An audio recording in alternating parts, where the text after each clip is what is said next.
Hi, and welcome back to my series on the silent killer, mold. Today, in part 3, we're covering some common and not so common myths about mold, and we're going to debunk them. We're also going to cover when it's okay to do DIY mold removal, and I have a dozen different methods to do that for you. So let's dive in and start with some common mold myths debunked. So all mold that's black is toxic. Not true. There are some black molds that are not toxic. The main key thing to remember is are mycotoxins involved. When mycotoxins are involved, you have toxic mold that can be dangerous to your health or the health of your animal. The next to think of is bleach. Bleach is the best option to get rid of mold. No, it's not. It's only the best solution if it's a non-porous surface.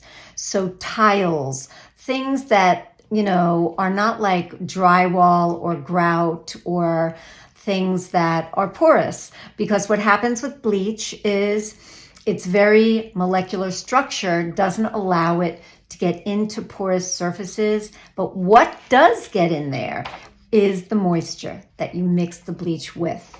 And if that stays, then you have more mold growth. So we definitely don't want that. If you don't see mold, it's not a problem. That's the next myth. Not true. There's plenty of mold that have spores that are not visible to the naked eye. So if you don't see it, it doesn't mean it's not there. Refer back to some of the symptoms of mold, that musty smell, colors that could be seeping through from growth behind things where you don't see them. Now let's tackle some uncommon myths about mold. New homes are mold-proof. They're shiny, they're new. Not true.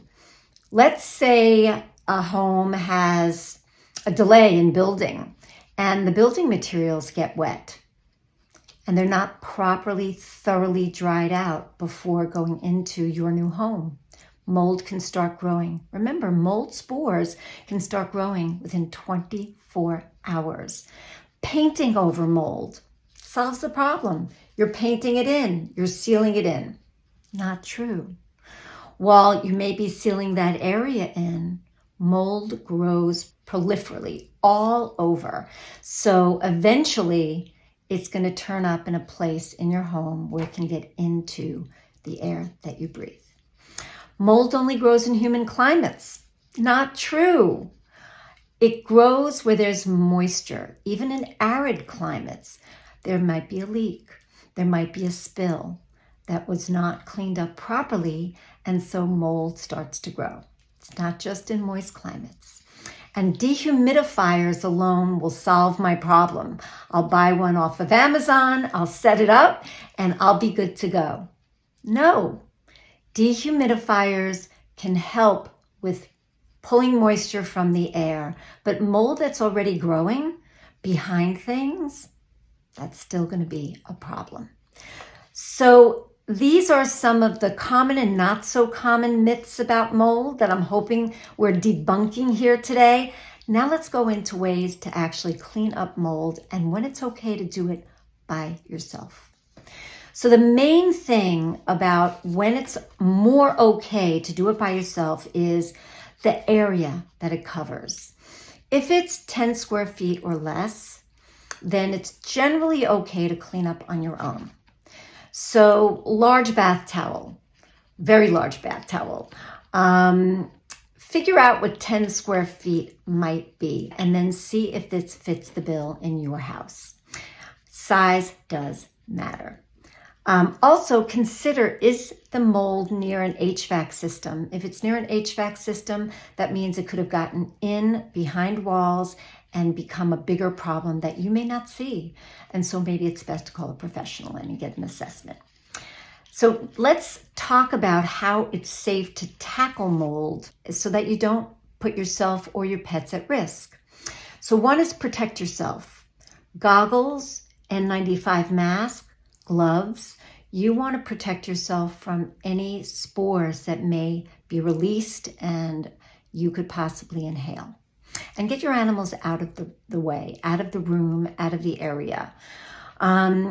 Contain the area. Enclose it in plastic so that you are not encouraging spores to leave the contained area and get into the rest of your house. And use the right cleaning solution. That is going to be huge, huge, huge. And we're going to talk about more of that right now. I'm going to be referring to notes for these different options I have for you because they're involved. And I want you to understand when you can use each option, how to use each option, and why each option works. So let's dive in. Probably one of my favorites is chlorine dioxide. I have chlorine dioxide available to me in my home for a host of reasons. But when we're talking about mold, it is great to use here. When to use. Stubborn mold infestations on porous materials, things where bleach does not work. Wood, drywall, fabric. Chlorine dioxide is great. Hidden, hard to reach places where mold might be growing inside walls, HVAC systems, and for neutralizing mold and the musty odors that mold creates in the home. How do we use chlorine dioxide? There are two forms you could use it in. You can use it in liquid form, where in a spray bottle you create a solution, a dilution of it, and you're going to follow manufacturer's instructions of the dilution you should create. Then in a spray bottle, you're going to apply it to the moldy surface. You can also use a sponge. I like a spray bottle. Let it sit for the recommended time from the manufacturer so that it kills the mold and the spores. And then you're going to wipe away residue and allow the area to dry completely. In every one of these possible DIY solutions, you must let the area dry properly and completely. The second form of chlorine dioxide that you can use is gas, which is fogging. For this, you're going to want to get yourself, anyone else in your home, your animals, out of the house, out of the area. You're going to use a chlorine dioxide gas generator or a prepackaged product. You're going to need to do a little research on where you can get this. You're going to seal the area so the gas can penetrate all those hidden spaces and kill everything, the spores included. And then you're going to allow the gas to dissipate before re-entering. You're going to follow the safety guidelines from the manufacturer or where you get this gas generator from. Why does this work? Well, chlorine dioxide is a very strong oxidizing agent that breaks down mold, spores, and mycotoxins at a molecular level. Basic, to the root. Penetrates porous surfaces, hard to reach areas, killing mold on contact, eliminates odors caused by mold and bacteria, leaving the area sanitized and mold-free. I love it. You can reach out to me for more info. I have access to my expert on chlorine dioxide, and I'm happy to get any questions answered for you. Next option, detergent and water. When do you use this? For small areas that have mold on hard, non-porous surfaces like tiles, glass, metal. How do you use this? You're going to mix a few drops of dish detergent in warm water. You're going to scrub the affected areas thoroughly with a sponge or a brush, and then you're going to rinse with clean water and again allow it to dry thoroughly. Why does it work? It physically removes mold spores without using harsh chemicals. Next is white distilled vinegar. When are you going to use this? For mild to moderate mold growth on hard surfaces or lightly porous surfaces. How are you going to use it? You're going to pour undiluted white distilled vinegar into a spray bottle. You're going to spray directly onto the mold. Let it sit for at least 1 hour. And then you're going to scrub with a brush, rinse, dry thoroughly. Why does this work? Vinegar is acidic and can kill up to 82% of mold spores while being safe for most surfaces. Next, baking soda. Baking soda is another great option. When would you use it? On light mold, on walls, fabrics, household items. How would you use it? You're going to mix a teaspoon of baking soda with 2 cups of water in a spray bottle, and you're going to spray the area, you're going to scrub it, and you're going to rinse it. Then you're going to let it dry thoroughly, like with every other option. Why does this work? Baking soda absorbs moisture and it discourages mold growth, and it acts as a mild abrasive for cleaning. So that's another good option. Next, hydrogen peroxide in the 3% solution. When are you going to use this? For killing mold on porous and non-porous surfaces like walls, grout, countertops. How are you going to use it? You're going to pour the 3% hydrogen peroxide solution into a spray bottle, and you're going to saturate that moldy area. You're going to let it sit for 10 to 15 minutes, and then you're going to scrub the area clean and let it dry. Why does it work? Hydrogen peroxide kills mold spores by oxidizing them and is less toxic than using bleach. And you can use it on porous surfaces where bleach won't work. What's next? Okay, next is tea tree oil. Tea tree oil, when would you use this? For smaller mold problems on porous surfaces like wood and fabrics. How would you use it? You're going to mix a teaspoon of tea tree oil with a cup of water into a spray bottle. You're going to spray directly on the mold, and you're not going to rinse. You're going to leave it. Why does it work? Tea tree oil is a natural fungicide and a natural antimicrobial. We use it in the health field for a number of things. It is beautiful, and it's effective against mold and mildew. Next, grapefruit seed extract. When would you use this? For natural mold remediation on any surface. This is very multifunctional. How would you use it? You're going to mix 10 drops of grapefruit seed extract with 1 cup of water in a spray bottle. You're going to spray on the mold, leave it to dry. No scrubbing or rinsing is needed here, and it's going to do the job for you. Why does this work? It's a natural fungicide that kills mold while leaving a residual effect to prevent more growth. Gotta love that. Next, borax. When would you use borax? For porous and non-porous surfaces like wood or tile. How would you use it? You're going to mix 1 cup of borax with a gallon of water. You're going to scrub the affected area, wipe with a cloth, let it dry thoroughly. Why does borax work? It's a natural mold inhibitor, and it's a cleaner that doesn't release toxic fumes. So that's always a great plus. Next, rubbing alcohol. Rubbing alcohol will be used when cleaning mold from non-porous surfaces like glass or metal. Not walls, not drywall, wood, or anything like that. Non-porous, glass, metal, good examples. How would you use it? You're going to mix equal parts rubbing alcohol and water in a spray bottle, and you're going to spray on the mold, you're going to wipe it with a cloth, and you're going to let it dry. And alcohol dries quickly, so it's going to be a relatively quick cleanup. Why does this work? Alcohol dries quickly, effectively kills mold on contact on smooth surfaces. Next, commercial mold cleaners. When would you use these? For targeted mold remediation with specialized products. Now, these are going to be more toxic, so be aware. Examples of commercial mold cleaners are things like Concrobium mold control, mold armor, and RMR 86. These are 3 examples. You can look up and learn more about them. How would you use these? You're going to follow the product's instructions for safe application, and you're going to make sure you have proper ventilation with these materials when you use these products. Why does this work? They're designed to kill mold, and they often leave a barrier behind to prevent regrowth. So that's a plus.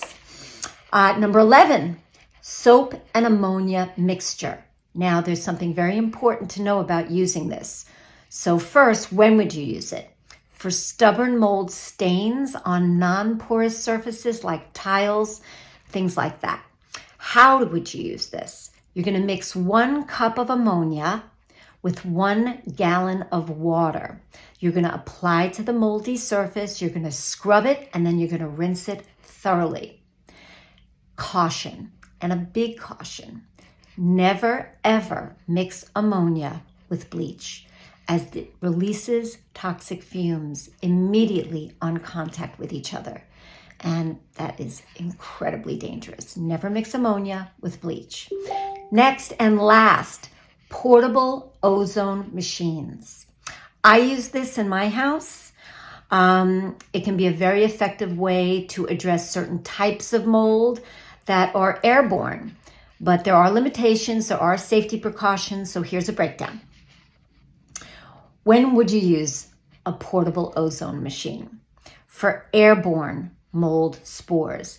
They help neutralize them, and they reduce the spread of mold throughout the house. For hard-to-reach areas, inaccessible places, inside walls, crawl spaces, HVAC systems. And for deodorizing, ozone machines are wonderful at getting rid of those musty odors associated with mold. Now, what I did was use a portable ozone machine to make sure before I moved out of that moldy house that all of my stuff was mold-free, mold spore-free. There are times when portable ozone machines are not suitable for use, and here are some. Treating visible active mold colonies on surfaces. Ozone doesn't physically remove mold or its roots from porous materials. Good to know. Use in occupied spaces. Now, this is the big one. Breathing in pure ozone is extremely dangerous for people and pets. It will destroy your lungs, burn your lungs terribly. So you need to get yourselves and your animals out of the house for hours if you're going to rent a portable ozone machine. So that is super important. And what I would do is they all have timers. You set a timer, you get out of the house, and I would say an hour after the timer would have gone off, or 2, then you can return safely to the home. Ozone turns to oxygen relatively quickly once it stopped being generated. But give it an hour or 2 just to play it safe, especially if it's a large area that you're covering. So now we went over 12 options. That's a lot of material. You can refer back to this video. It's going to be up on my YouTube channel. What are key considerations for DIY mold cleanup? Ventilation, huge. Any option you choose, make sure there's plenty of good ventilation wherever you're doing this. Protective gear, wear those gloves, that N95 mask, those goggles, protect yourself, get your animals out of the area. Dispose of properly, bag and seal moldy materials for proper disposal to prevent those more spores from spreading. And you can read up more about what proper disposal is for mold. And fix the source. You can be doing all of this beautiful stuff, but if the core root problem isn't fixed, if you have a tendency to have a specific leak in your house, or, if there's another root cause that is creating mold growth, fix it, because it's just going to come back and quickly. Here's what to avoid. Don't use bleach on porous surfaces. We went over this. Don't disturb mold unnecessarily. Spores are disturbed very easily and can just woof right into the air. So you definitely don't want to do that. And don't rely on quick fixes. Know that if you have a mold problem, you need to get to the root cause and solve that problem. And use some of these remediation tactics If the area is small enough, 10 square feet or less, or if there's a condition present where using this alongside calling in a professional makes sense. Thank you for listening. In our next part 4, preventing mold growth. What are some key actions and tips to make sure you don't have to deal with this? I look forward to seeing you next time, and to all our best health ever.